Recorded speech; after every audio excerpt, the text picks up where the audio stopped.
Hey guys, so this will be my non-spoiler, non-scripted review for Captain Marvel. Literally just came out of the movie, and I'd just like to start by saying that despite me having lots of fun, this movie was quite possibly the most mediocre Marvel movie of all time, and let me tell you why. I took some notes.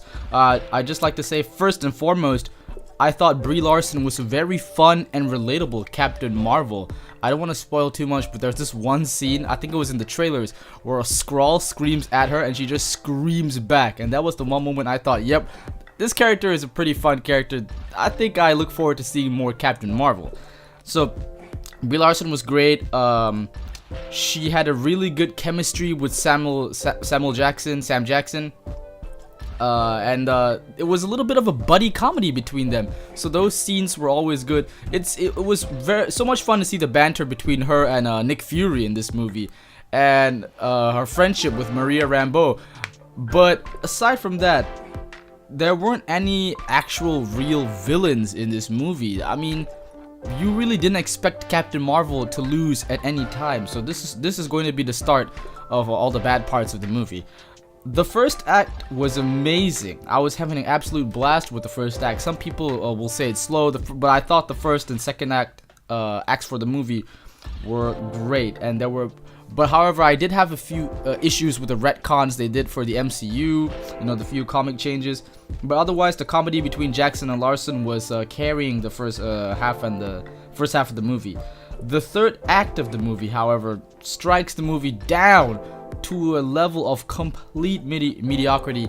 It was cringe-inducing, full of plot contrivances, and even had a little Deus Ex Machina. It was, holy crap, that was a part of the film that just was not great. So it had a strong start, a pretty decent middle with very emotional moments related to Captain Marvel, but then it all comes tumbling down in the third act, and that's where it falls.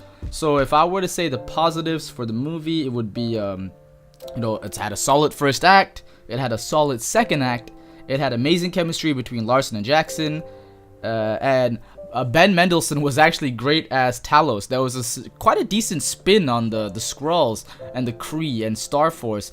Also, yeah, Star Force. Wow, Star Force was completely wasted. Minerva was completely wasted. If you read the comics, Minerva is this really cool geneticist who I believe wants to be as strong as Captain Marvel, so she does experiments on herself, and she actually can turn into a freaking monster and can fly and is really strong. However, Gemma Chan is completely wasted here, and Minerva is simply a combat sniper.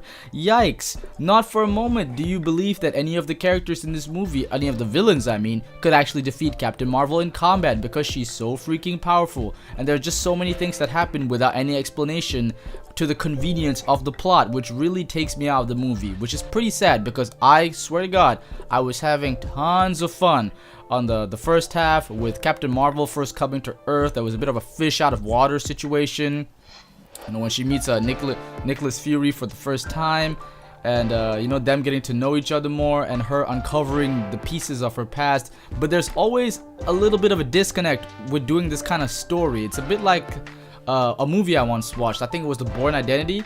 If they did it more like that, more professionally, it could have been great, but otherwise it really took you out of the plot sometimes. But it wasn't done too badly. It was mostly the third act that brought the movie down to something that was cringe-inducing at times, and some of the scenes just felt unjustified or unwarranted, especially Goose the cat. That cat came out of nowhere, and I'm sure you'll feel the same unless you just simply like cats. Then maybe you won't be as offended as I was by the plot contrivances that came from Goose in particular. So there are no compelling villains, some of the logic makes no sense, even for an MCU film actually the logic makes no sense. Plot contrivances, especially in the third act, were everywhere, and there were quite a few comic book retcons that were to the detriment of the film, and an absolutely horrendous and cringe-worthy third act. So there you have it. Those are my raw thoughts on Captain Marvel. If I were to give the movie a score, I honestly can't decide between a 5.5 out of 10 or a 6 out of 10. I enjoyed this more than Ant-Man and the Wasp, but I'd probably couch them together in the same category. Anyway, those are my thoughts. Hope to see you next time. Leave a like, comment, and subscribe.